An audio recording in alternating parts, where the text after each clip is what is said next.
ত্রয়োদশ জাতীয় সংসদ নির্বাচন আগামী 12ই ফেব্রুয়ারি অনুষ্ঠিত হতে যাচ্ছে।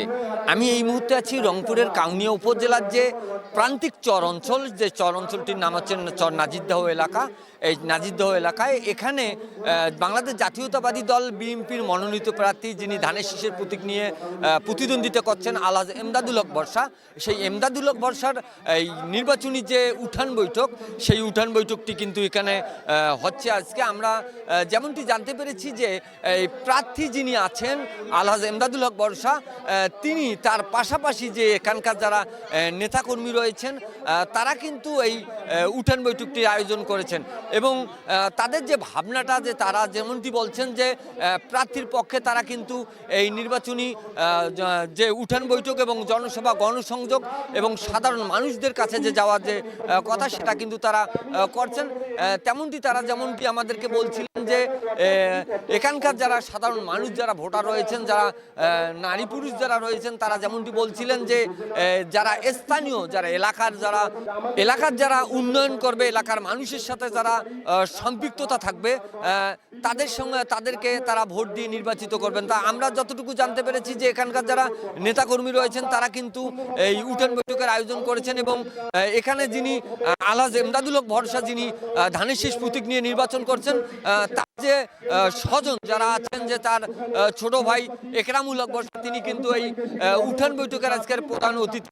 আমরা তার কাছে জানতে চাবো যে আপনি তো যিনি ধানের শীষের প্রার্থী রয়েছেন, তার তো আপনি হচ্ছেন ছোট ভাই।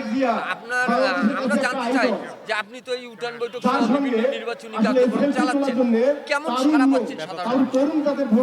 আলহামদুলিল্লাহ, 18 সালের নির্বাচন ছিল আলাদা, 26-এর নির্বাচনটা হচ্ছে আলাদা। যেহেতু 18 সালের নির্বাচনটা দিনে ভোট রাতে হয়েছে, সেই হিসাবে আমার বড় ভাই তখন আওয়ামী লীগের সময় 1,25,000 ভোট পেয়েছিলাম। আর এবারকার যে মানে কাউনিয়া পীরগাছা হারাগাছ, যে সারাটা আমি পেয়েছি, জনতার উচ্ছ্বাস, মা বোনদের উচ্ছ্বাস, আমরা খুবই 2 লাখের উপরে আমরা ভোট পাবো। আর একটা কথা, যেহেতু এবার ধানের শীষ মানে এত জোয়ার, এর আগে আমার এই বয়সে আমি দেখি না এবারকার মতো। এই বলবে শেষ করে। আসসালামু আলাইকুম। মানে এই তরুণ নেতা যিনি এই আলহাজ এমদাদুল হক ভরসার হচ্ছে আপন ছোট ভাই একরামুল ভরসা, তিনি তো এই নির্বাচনী উঠান বৈঠকে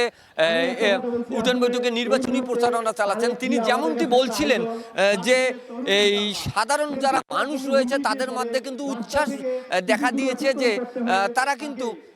তারা কিন্তু যে উচ্ছ্বাস দেখা দিয়েছে, তারা কিন্তু যে এলাকার যিনি প্রার্থী রয়েছেন, ধানের শীষে প্রার্থী রয়েছেন, তাদেরকে ভোট দিয়ে নির্বাচিত করতে চান। আমরা আরেকজনের সঙ্গে কথা বলবো এখানে, যিনি আছেন যে এই ইউনিয়নের, এই হারাগাছ ইউনিয়নের যিনি সাবেক ইউপি চেয়ারম্যান ছিলেন এবং উপজেলা বিএনপির সহসভাপতি যিনি আছেন রাকিবুল ইসলাম পলাশ, তার কাছ থেকে আমরা একটু জানবো যে আপনারা তো এই নির্বাচনী প্রচারণা দীর্ঘদিন চালাচ্ছেন, আপনারা কেমন সাড়া পাচ্ছেন?